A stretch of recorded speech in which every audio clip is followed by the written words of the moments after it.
programa Academia Nossa Casa Planeta tem a grata satisfação de receber Lorena Marim Caruso e que nós vamos conversar sobre os povos originários, a língua original das Américas e com certeza vai ser uma conversa muito produtiva. Muito obrigado por aceitar o nosso convite e é uma honra recebê-la.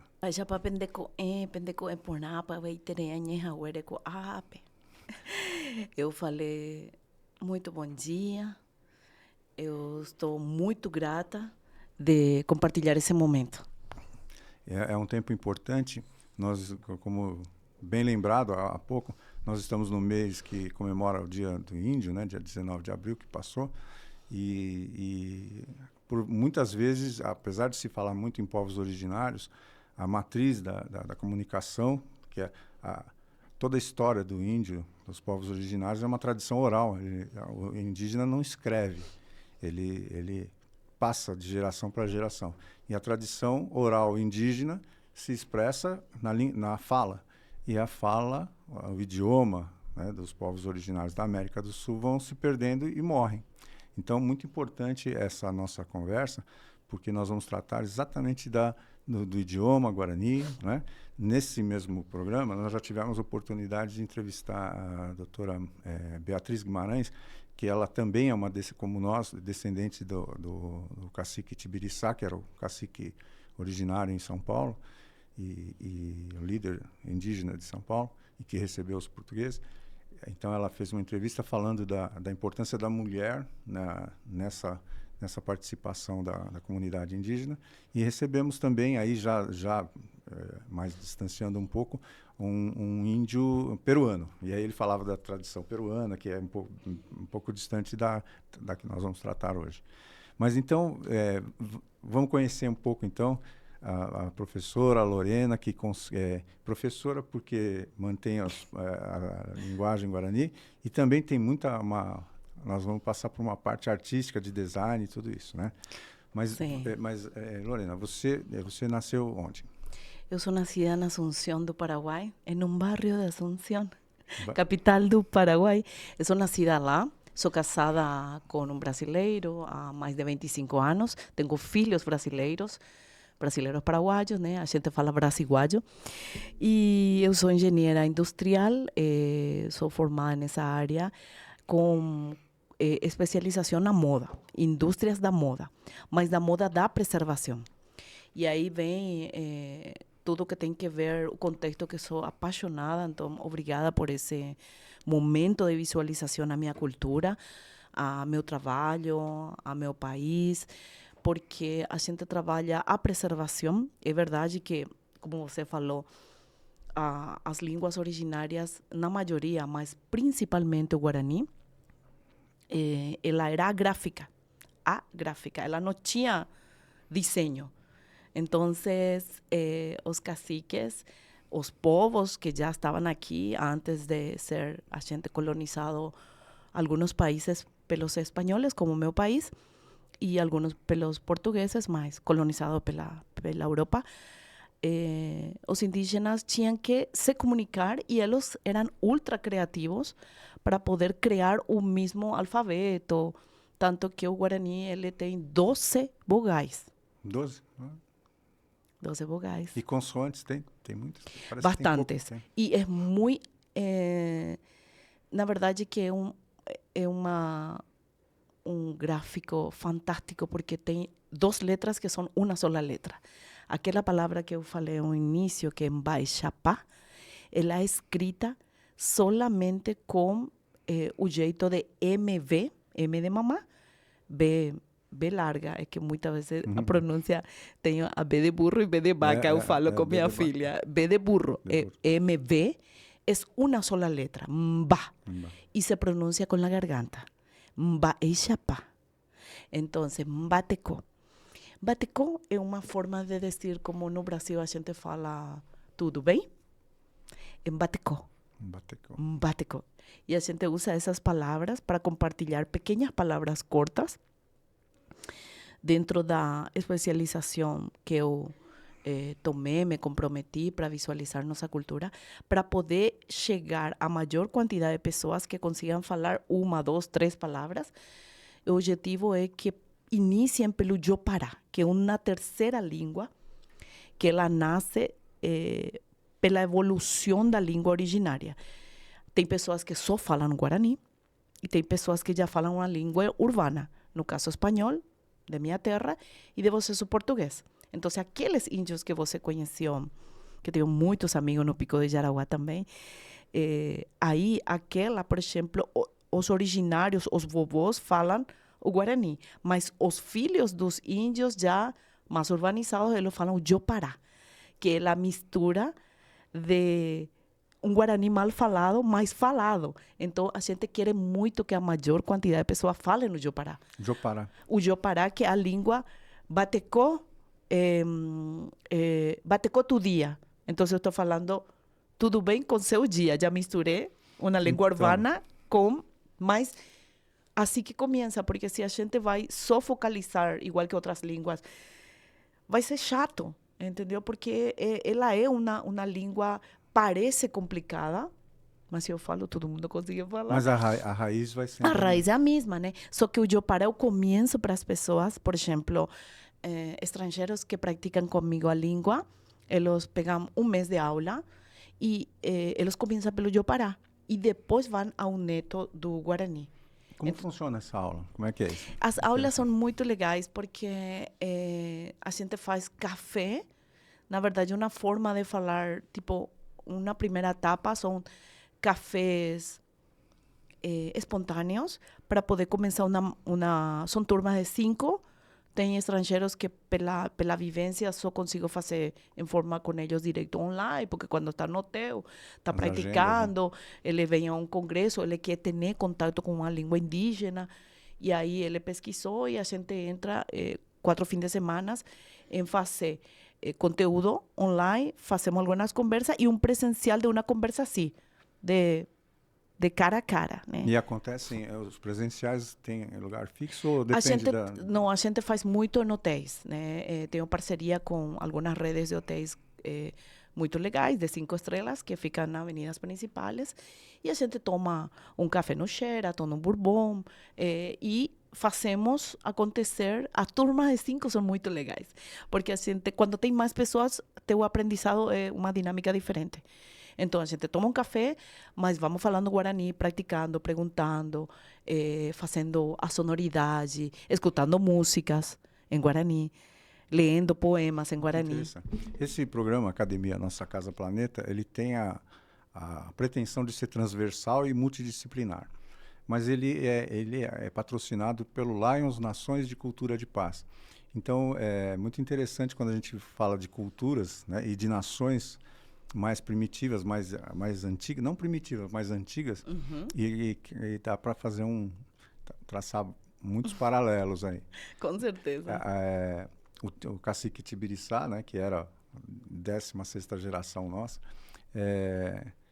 recebeu os portugueses, mas São Paulo, desde 1500, o Tibiriçá recebeu João Ramalho, que também é um avô, a 14ª geração, João Ramalho.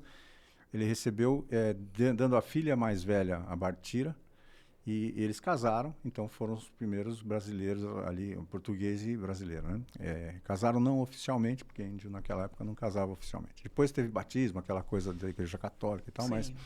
Então, essa é a origem. Mas de 1500 até 1800, no Brasil, existia a língua geral no Brasil, não, principalmente em São Paulo, a língua geral dos paulistas, e que era uma mistura de português, espanhol e guarani. Então, quando a gente vai estudar um pouco mais as origens, os costumes e tudo, existe muita confusão, até de grandes pesquisadores, acadêmicos e tal, que traduzem completamente errado os nomes, as falas. Então, por isso que existe muita, por exemplo, aqui tem Jurubatuba, uma região de Santo Amaro, ali na Avenida Nações Unidas, na margem do Rio Pinheiros, né? Jurubatuba, Jerivatiba, era um lugar que tinha muitos jerivás, que é uma palmeira muito bonita e tal, uma espécie de palmeira. Então, Jurubatuba. E juru é boca, em Guarani. É o quê? Juru é boca. Boca? A boca. Então. Boca. Então, imagino que ele estava querendo falar é o começo, é a boca da turma X. Então, tem várias formas, porque o Jerivá é aquela palmeira. Sim. Então, o cacique Tibiriçá, que é uma das nossas descendências, né? Tibiriçá, Içá é uma formiga que tem, né? No campo, assim, quase que E Tibiriçá seria o chefe das formigas, chefe vigilante, que é a tradução mais chefe vigilante. Sim. Mas já vi tradutor, que tido como historiador, falando, não, é formiga de bunda grande. Quer dizer, então aí vai o foco de querer valorizar ou desvalorizar e interpretar. Totalmente concordo. Então. Eu faço muitas palestras e fica aberto para os convites também das pessoas que ficam interessadas no tema. Eu faço muita palestra ou workshop de falas criativas em universidades paulistas e pelo todo o Brasil, que tem o foco de designer, arquitetura, ou que precisa, indústrias criativas a gente fala, né? Que é a economia criativa. A economia criativa é um potencial enorme de nossas nações, que antes não era incentivado ni identificado, mas ele é uma potência porque ele inclui profissões como audiovisuais, todo que tem que ver com literatura, videogames, todo lo que tenga que ver criatividade. E essa ramificação de profissionais, eles muitas vezes precisam, tem pessoas que são apaixonadas pelo tema da cultura indígena e eles precisam ter algum produto ou alguma coleção ou alguma inspiração. E aí eu faço muitas essas palestras com esse público. E é interessante porque aí surgem o que você falou, contextos onde eu tenho uma fala por minha experiência, por minha pesquisa, por meu conhecimento, com minha propriedade e minha liderança testada. Mas aí tem alguém que pegou uma coisa e aí ela vai e transforma naquela outra coisa que é de acordo com o contexto de cada um, o interesse de cada um. Então, a fala, ela tem um princípio etimológico, mas como você falou, eles podem realçar ou minimizar. Exatamente. Às vezes de forma até pejorativa e fica muito ruim. Absolutamente. A Itália passou, todos os países passaram por contextos assim. A Itália, existiam vários dialetos, vários reis numa certa época, e aí o Garibaldi daqui ajudou a unificar a Itália, saiu daqui da Revolução Farroupilha, foi para a Itália e eles começaram a fazer o romano. A língua romana foi a língua oficial que hoje é o idioma italiano. Então, é uma trajetória da humanidade comum, né? Mas é importante que tenha principalmente porque a tradição oral, é muito importante que exista sempre esses pontos para conectar as falas, para filtrar, para ver qual seria a tradução mais adequada para os dias de hoje, né? O que representa força num tempo mais remoto, hoje força tem um outro contexto e assim por diante. Por isso, por exemplo, é muito legal que nossos países, principalmente a América Latina, que tuvo uma origem, passagem, começo indígena guarani, porque a gente é indo-latino, indígena latino, na maioria, a exceção do Brasil, que o Brasil ele é mais afrodescendente. Em cambio, outros países são todos indolatinos. Então, por isso tem muitas vezes as brigas sobre as coisas como são entendidas. Porque são entendidas totalmente em forma de acordo à cultura local. E com interesses também diversos, né? Porque políticos, a colonização espanhola e portuguesa. Os jesuítas, etc, etc. Cada um tem sua parcialidade. Se a gente volta 10 mil anos atrás, já existia essa comunicação dos indolatinos, né? Que era quase que era uma vida em função de vir até o Sol. Então, se cruzava a América do Sul, era cruzada, tem os caminhos, né? Existem caminhos aí que vinha desde do Peru, do Chile. Então, existem estradas milenares, que até umas foram bem apagadas, mas que vinham até aqui, São Paulo, que era tido como um dos lugares para ver o Sol.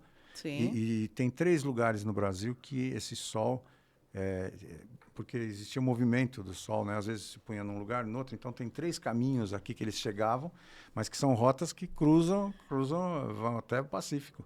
E que esses povos caminhavam há 10 mil anos.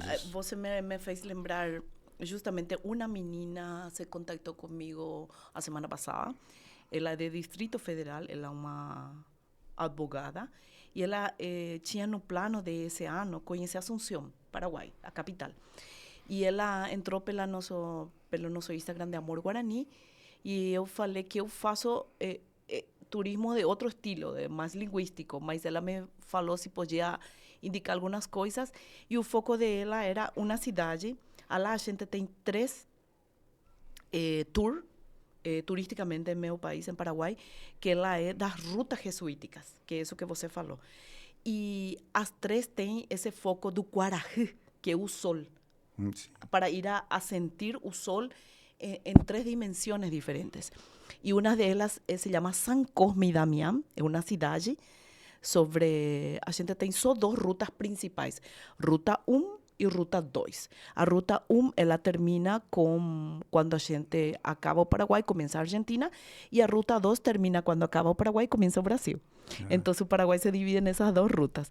E as 3 rutas jesuíticas estão pela Ruta 1, e são prados de girassóis, soja, arroz, plantação de arroz. É muito lindo o visual, desde a capital até chegar a lá. E aí ela quer ir porque ela quer conhecer, vivenciar e descobrir uma coisa que ela pesquisou e encontrou. Eu adoro esse tipo de pessoas que não ficam só com uma coisa, senão ela foi atrás, pesquisou e ela é isso que quer conhecer. Jesus de Tabarangué é o outro lugar, porque são 3 focos das rutas jesuítas. E esse lugar, ela tem uma das igrejas, são 3 lugares, e a igreja mais conservada, porque como era, a gente antes falava ruínas jesuíticas. Sabe o que é ruínas, né? Sim, sim. Ruínas, sim. É tipo que fica o que ficou, né? Perdeu depois, o telhado, exatamente. Então, anteriormente, elas se chamavam ruínas jesuítas, e no Paraguai a gente recebia muito europeu para fazer a ruta do religioso, para poder... Eles passavam para a Argentina, Brasil também tem algumas que tem que ver com os jesuítas. Então, tinha um programa europeu que já incluía toda a América Latina. E aí tinha 3 lugares que eles visitavam, e ela queria conhecer aquela onde as ruínas jesuítas têm maior quantidade de conservação, e ela é uma igreja. E ainda é praticada a celebração em Guarani. Os padres de aí, ele faz o serviço de dominical em Guarani, tudo em Guarani, é emocionante. E ele tem no pátio da igreja, que são corredores amplios, ele tem o Guarajé solar, ou seja, o sol, que é um relógio solar. Que mantém um pouco da tradição dos que mais tem do o solar, sim, que era... É muito legal. A cultura, os jesuítas, né? O Brasil viveu uma época, que acho que de 1570 até 1610, mais ou menos, que o Brasil e a Espanha era uma coisa só. E os jesuítas se estabeleceram na América do Sul, nas missões. Aqui ainda tem os 7 povos das missões, depois Sim. tem outras missões que não ficaram no Brasil. Mas quando Portugal se separou de novo da Espanha, existia um problema muito sério, que existiam as missões, Sim. com uma cultura católica, né, evangelística dos indígenas, que eram os povos das missões. Sim. E aí essas missões ficavam para quem? Então, da parte portuguesa, existia um problema seríssimo, que era eles eram educados e doutrinados para aceitar a religião católica espanhola. Sim. Então, existia um confronto muito grande, porque os portugueses, vendo essas missões, e depois teve um outro tratado que mudou, o Tratado de Tordesilhas, mudou as regiões, então as missões 7 missões ficaram para o lado brasileiro, e essas missões eram um grande problema político. Como é que resolvia isso? Que eles tinham uma doutrina espanhola.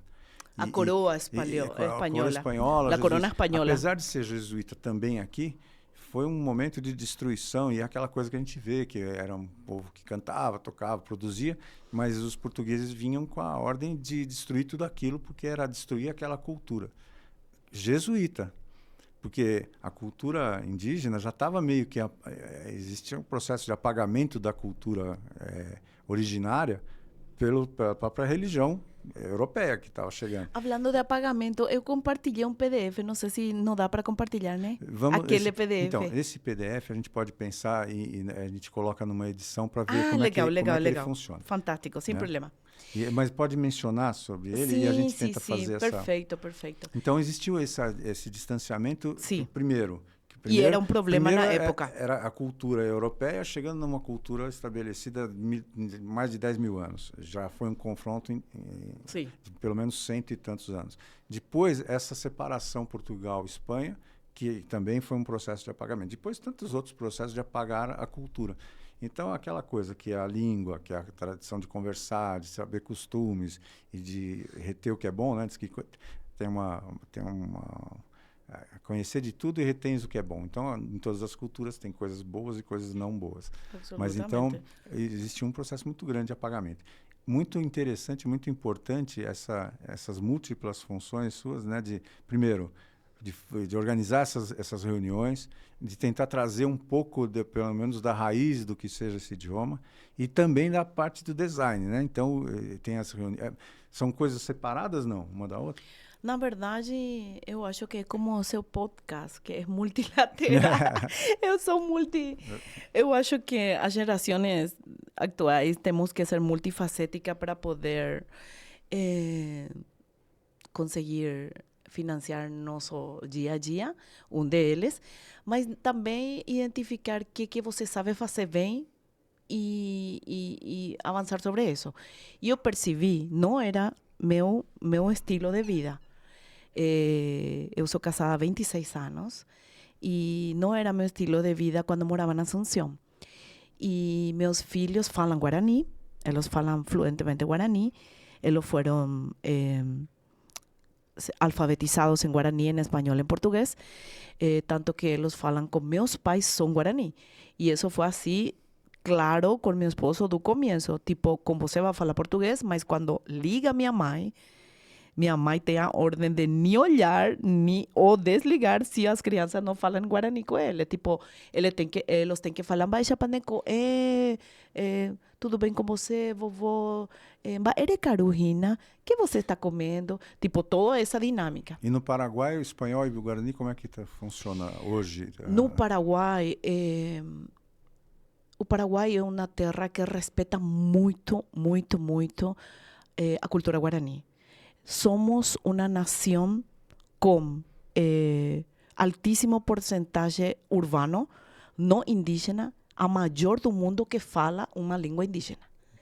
Então, você tem a maior quantidade de uma população urbana branca, etnia branca, que fala uma língua indígena. É a única do mundo, porque você vai encontrar presidentes de companhia de Unilever que ele vai falar em Guarani, tem que falar Guarani. Tanto que, sim, porque todos são... Dentro do programa da educação, a gente tem livros em Guarani e livros em espanhol. Ou seja, a criança tem que falar a língua. E não é uma questão porque tem que falar, porque a gente só quer ser bilíngue, trilíngue. É uma questão de honra com o compromisso do não apagamento da língua. Porque a gente percebeu que nenhuma terra, nenhum país vecino, ele tem essa missão, nem tem as ferramentas. Porque até pode ser que você tenha a missão, tipo agora, você gosta, você quer ajudar, mas não tem as ferramentas. E é um trabalho também que tem que ser feito. Muitos povos, o povo judeu também teve que aprender a escrever. Porque a escrita é um outro processo. A escrita é outro desafio, então, mas a fala é outro desafio. Mas se você quer fazer... O chinês também teve que ter uma unificação para escrever. Então, apesar de existir todo esse apagamento secular de mais de 5 séculos, ainda é tempo de, pelo menos, unificar na escrita. Sim, porque já que o povo originário, né, os povos, não tinham comunicação escrita, na hora que vai traduzir isso para uma grafia, ainda é tempo de essa grafia trazer os valores, a linguagem, os conceitos de toda essa região, que era única. Era vários povos, mas era na América toda. Né? Você sabe que é muito importante mencionar isso aqui. A gente tem um Ministério de Políticas Públicas, o Ministério de Políticas Linguísticas Públicas. E aí existe uma ministra... No Paraguai. No Paraguai. Eu não conheço outro país que tenha esse ministério. A gente tem há muito tempo. E é um ministério moderno, não porque é um ministério que trata os povos ou a língua, ele é um arcaico, ele é ultramoderno. Aí tem uma mesa diretiva, eu sempre trato de colaborar com eles também, né? Todos são doutores nessa área de linguista. E é muito interessante porque no meu país, você vai a chegar, colocar o pé no aeroporto, você vai encontrar Terenguajé Ponaité. Seja bem-vindo. Então, você vai encontrar em Guarani palavras, ruas, barrios, igual que Brasil. Só que está doblado também em espanhol, para vocês sabendo que está... Eu acho que é o país da América Latina com mais atenção para isso. A gente é muito fanático e patriota isso, por Chile, isso. vê, Sim, tá? sim. E eu percebo nos meus filhos, que já são outra geração. Até pela centralidade geográfica, né?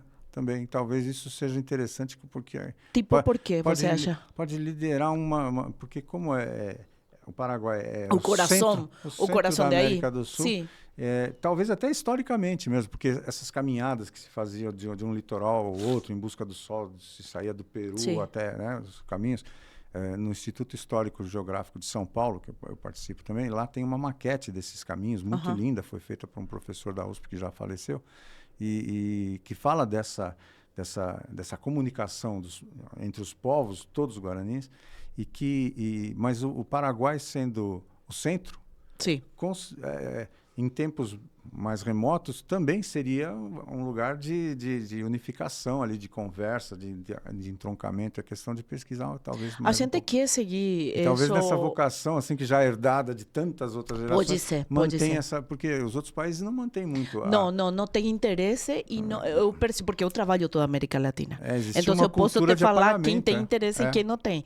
Porque eu tenho um projeto onde você vê as instituições que querem tirar foto política e aparecer com aquele tema e aqueles que não estão interessados.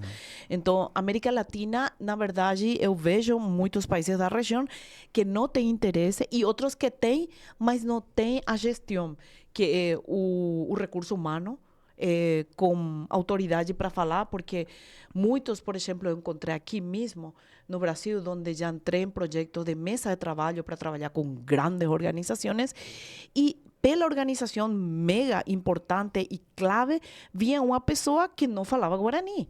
Ou vinha uma pessoa que aprendeu a falar guarani e nunca é igual. A pessoa se perdia, não podia ajudar, até atrapalhava em algumas coisas. Porque ele aprendeu de um jeito aquilo que você falou e não é assim. E depois escreve para mim como que você entendeu. E ela não sabia escrever. Precisa mesmo ter uma unificação dessa porque a cultura é a mesma quase. As culturas são muito próximas, guaranis, mas o que foi escrito sobre essa cultura foi escrito de maneira com interesses muito diferentes do que é a realidade. O Lions, a organização Lions em São Paulo, o distrito LC2, o governador atual, Christian, e agora teve uma convenção que já vem o novo governador, mas nós temos um trabalho interessante também no Pico do Jaraguá, de hortas e tal, no Pico do Jaraguá, hortas e algum acompanhamento de apiário e tal, em uma tribo. Mas existe uma outra tribo também ali vizinha, que é mais acompanhada pelo pessoal da Unifesp, da Amapá, são outras, né? Então são dois locais em São Paulo que tem esse interesse, esse foco. Reavivadas. Sim. Não necessariamente eles são originários dali, mas eles estão ali tentando preservar, reavivar. Apagamento. Exatamente. Mas lá mesmo a gente percebe, então, por exemplo, tinha um jovem que faz o acompanhamento, vamos dizer, um acompanhamento turístico ali do lugar. Ele é um cacique? Então, não era um cacique, é um jovem. O cacique é um bom amigo até hoje. Davi? Né? Você conhece o Caraí Davi? Acho que é ele. Davi? Que é o do... ele é forte, ele é meio forte como eu. É ele. Pero jovem, moreninho, sim, assim, tipo... Ele tem um cocar azul bonito. É esse? sim, Caraí Davi. Caraí significa senhor. Então, senhor. Esse mesmo. Mas tem um jovem que lá definindo... Sim, que já é a geração deles, mas está preparado. Não porque... existe o eu. Mas eles falam assim, por exemplo, Tietê. a mãe natureza, a tradução. Mas Tietê é a água grande, é o rio Grande. Então era o Tietê, na tradução que eu conhecia, era um lugar de muita água, é um grande rio, Tietê. Mas na tradução que ele conhece já de uma geração mais nova, já vai... Então, isso é muito importante que exista mesmo um trabalho intensivo mesmo de unificação desse linguajar. Co-colaboração com todos que não querem que ela não seja apagada. E principalmente quando vai falar em grafar isso. Porque como nenhuma dessas línguas foi grafada, não existe uma grafia, né? Talvez pelo Paraguai mesmo é que seja a grafia melhor, porque existem já livros e tal. A gente tem oficialmente, porque então, nós somos uma nação que tem o bilingüismo presente em forma oficial. E é um caminho muito interessante. Oficial, tanto que você vai encontrar no Palácio de Justiça resoluções, ou na Presidência da República, ou qualquer Ministério de Indústria e Comércio, onde as resoluções saem em espanhol e em guaraní. E essa capacidade de redactar uma resolução presidencial em guaraní, tanto que tem, por exemplo, momentos de eventos culturais, onde tem sí ou sí, como aqui começaram a usar libras, lá tem uma pessoa falando em guarani e outra de espanhol, então, porque somos uma nação bilíngue. E nessa parte escrita é um ponto interessante de reunificação, porque são muito tempo de separação. Sim. A própria guerra do Paraguai que teve o Brasil, que foi uma coisa terrível, mas motivada por interesses que não eram interesses de nenhum daqueles povos que estavam ali, mas eram interesses outros grandes. Então, isso trouxe uma divisão enorme. Até no esporte tem aquela coisa de falar que o argentino é melhor ganhar do argentino do que ganhar de a seleção brasileira. Tem uma cultura assim meio de separação, é uma cultura trabalhada com tempos. Talvez... Tanto que passou, não sei se você viu também todo esse contexto de quando nossos países se encontram para fazer a Copa Libertadores. Fica uma coisa complicada. Tem aí toda uma confusão. E historicamente. Mas talvez nessa coisa da grafia seja um bom ponto de unir essas culturas tão importantes. Mas sabe que eu acredito mais? Que se a gente conseguir a maior quantidade, isso é sobre uma pesquisa de uma turma paraguaia de minha geração. Se a gente conseguir que a maior quantidade de brasileiros, que são os que menos visitam a capital de Paraguai, possam eles, aterrissando lá, entender outro paraguaísmo, outro contexto, outro guaranismo, outro estilo, porque eles ficam com que passa a mídia. E a mídia não fala há muito anos, ou seja, ele fala o que ele interessa, que a união não é muito interessante. Não é interessante para algumas partes, mas eu acho que esse tipo de coisas são as que não provocam divisão, porque você, se é recebido em forma, vamos falar, local, e você vai ver comigo, você vai a passear comigo, escutar comigo, experimentar gastronomia local, aí você não vai ser resistente. Agora, se você é um cara que torce para X, e aí vem e se encontra aí na Copa Libertadores, você vai querer que morra todo mundo ao lado do Paraguai, entendeu? Então, isso acontece. E depois você pode trabalhar, unificar línguas, grafismo, tudo. Mas quando você não está no pé da outra pessoa, você fica com a informação que chega para você. Sim. E eu não sou responsável do que você não pesquisa. Mas você já tem aquela é preconceituoso sem saber. Exatamente. No Lions mesmo, há um tempo atrás, a cônsul do México, Margarita, na época, agora não é mais, nos convidou para um evento que era a comemoração de uma data muito importante do México. Dia de los Muertos. Então, foi uma festa muito bonita na FEComércio, ainda quando era lá. Eu morei em México, no Distrito Federal. É a festa patronal deles. Então, nesse evento, estavam lá vários cônsuls, inclusive do Paraguai, e nós combinamos na época de fazer uma fala, um entrosamento. Então, é o tempo da gente ir retomando essas coisas, porque lá em as Nações de Cultura de Paz é exatamente isso, para que as nações se entendam. E como é que se vai entender as nações se não entende nem o vizinho? Exatamente. Então, com E esse é o certeza caminho para a paz. nós vamos poder caminhar em muitos sentidos, eu tenho certeza disso. E você pode contar Mas comigo também para sim, todos os projetos que então, sumem para esse resultado. Então, vamos falar um pouco, porque aí no final vou te fazer mais um convite, mais desafio, porque a vida é feita de desafios, né? Com certeza. Mas vamos conversar então um pouco, já falamos da língua, da importância de que se aprendam essas línguas, mesmo que seja uma língua já conjunta, né? Que não seja uma língua específica de cada região, mas que é o como é que chama aquela... A Jupará? Jupará. Sim. A Jupará. Não, e antes que esqueça... Porque existe muito, no Brasil mesmo, Sim. com os povos originários, existem muitas etnias e tal. E aí isso mais separa do que une. Então, muito Sim. importante que exista pelo menos uma língua que una. É que acontece que o Guarani, o Tupi-Guarani, ela é a língua com mais pessoas... E mais a origem. Vivas, falantes. Tem etnias, como você falou, são mais de 300 etnias aqui no... E aí elas vão E tem se 3 criando. pessoas, 4 pessoas, mas o Guarani ela tem uma etimologia, uma linha, muito uma isso. base que quase a maioria consegue entender de outras etnias. Essa fonética mesmo do M está presente em Está presente em todos. Aqui em São Paulo era Tupiniquim, Guaianás, tem várias coisas. O Guarani, quando se mapeia as tribos no Brasil, pelo menos, o Guarani fica mais assim, Paraná e Rio Grande do Sul, depois o Rio Grande do Sul mais para baixo, né?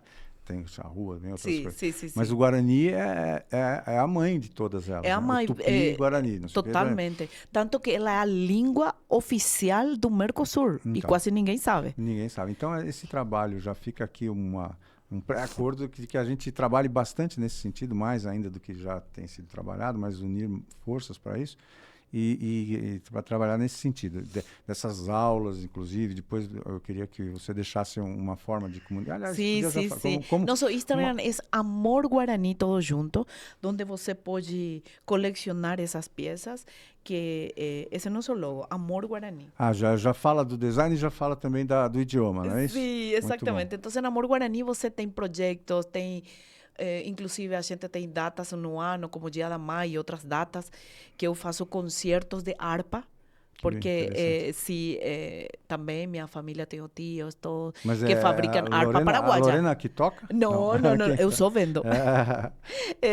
Porque eu falo Guarani, estão tantas coisas metidas. O Maurício, que orquestra toda a edição de tudo aqui das imagens. Que é o Maurício? Maurício, ele é um musicista. Mas eu sempre que alguém fala em algum instrumento, eu uso o Maurício como musicista para fazer o convite para que traga um instrumento. Então já fica um convite para que um dia que a Lorena traga algum nosso instrumento do pode ser. A gente tem uma turma fixa que é freelancer que trabalha comigo, são mais de 10 professores paraguaios nativos que moram aqui. Mas vamos combinar um dia só para falar da harpa, porque é muito interessante. É muito interessante, mas ela você sabe, um instrumento de 2 metros. 2 metros? Não é? Achei que não é uma coisinha aqui, Ela mas quase, você vê, a podemos falta fazer de conhecimento. É como o piano, né? Exatamente. Nós tivemos um maestro aqui que ele é um pianista famoso, Miguel Briamonte, né? Mas é bom pegar outra situação para profundizar também isso. Mas então, no Instagram, Amor Guarani, lá nós vamos encontrar também a forma de contato para marcar esses encontros, para aprendizado para fazer desafios, para poder fazer propostas, parcerias. A gente sempre procura parcerias que possam visualizar a cultura, pessoas que queiram aprender a língua. Ela foi declarada pela ONU como uma língua que ela ajuda a evitar o Alzheimer. Então, é uma língua multi rica, muito rica. E também fazer atividades, a gente faz nossas vendas pelas exposições, fazemos muitas exposições temáticas com fibras naturais, estes teares que se chamam Carapeguá, que é nossa coleção Carapeguá, e a gente não usa... Carapeguá é a coleção. Estilo, e é um tear especial, é isso? É uma cidade, na verdade, Carapeguá é uma cidade onde... tem uma alta produção de esses grafismos. E agora que lembrei também para compartilhar, dentro do abecedário guarani, a gente não usa a C, usa a K. Então, Carapeguá está escrito com K de quilo. quilo que se fala Sim, em português, sim, sim. cada quilo. Cada quilo. Então, é Carapeguá, por exemplo, não é, Caraí, é com K, ou seja, sempre não existe a C de Ah, casa, entendeu? então, no Tupi-Guarani, aportuguesado, tudo é com C, o K nem Então, existe. São formas de dividir, né? Porque, apesar de que em épocas remotas não tinha não escrito, tinha, mas, sim, sim. mas o C que usava e o K fica mais para os povos lá do Amazonas, tem muito K. Mas para cá Não, não mas como tem. você falou, eles estão muito presentes em Paraná, tanto que a gente aí, quando eu vou a atividades próprias de lá de algumas aldeias, a gente compartilha muito o que a gente fala o tereré, né? Que é um símbolo de amizade, que é o tipo chimarrão que vocês conhecem, mas é gelado, ela é com erva mate, é preparação simples, mas a gente toma o tereré entre 5, 10, 20, 30, É uma 50 pessoas. confraternização. E vai passando o canudinho entre todos, porque é um símbolo de confiança. Você toma tereré só com um amigo, entendeu? Aquilo não está envenenado, né? Exatamente. E erva mate com água gelada, e normalmente é em círculo, porque todo mundo é igual. Então, não São tem... vários conceitos, né, sim, sociais sim. importantes ali. E também ele é um purificador do estômago, do corpo, muito legal. E o tereré, ele é o drink oficial da cultura indígena. Eu tenho um sobrinho que nasceu em São Paulo, o Fred, mas ele casou com uma moça muito bonita paraguaia. Então eu tenho uma sobrinha que pratica o tereré. Por afinidade paraguaia e que muito legal. Estimada, apesar de que a gente não consegue estar tão próximo como gostaria. Sim. Mas então eu tenho sobrinha paraguaia e tenho sobrinho neto, porque se ele é meu sobrinho, os filhos são sobrinhos netos. Então eu tenho sobrinhos netos paraguaios muito ligado e que eles falam Guarani. Falam Guarani. Então, se a mãe, com certeza, se a mãe é paraguaia, ela não vai perder o Guarani. Então nós vamos ficar, a forma de comunicar pelo Instagram é o mais prático Amor Guarani, hoje em dia, porque sim. já tem Aí vai encontrar imagens, meu tem WhatsApp contatos, tem tudo. direto. Somos 3 pessoas atendendo, mas sempre eu atendo o WhatsApp. Tem um WhatsApp direto que cai comigo. Meu nome é Lorena Marim Caruso. Como eu falei, sou engenheira da área. Tudo que tenha que ser desafiante, eu topo. Aí estamos. Então, ficam mais desafios colocados. Primeiro, que integre o quadro de conselheiros dos povos originários, São Paulo Povos Originários. É um conselho que nós estamos fazendo já com descendentes indígenas e tal. Então, como conselheiro, por quê? Como criar Guarani vai ser legal, muito bom. Exatamente nesse foco, porque às vezes se perde só localmente. A história indígena, ela é de um continente da América do Sul e mais, até se for mais.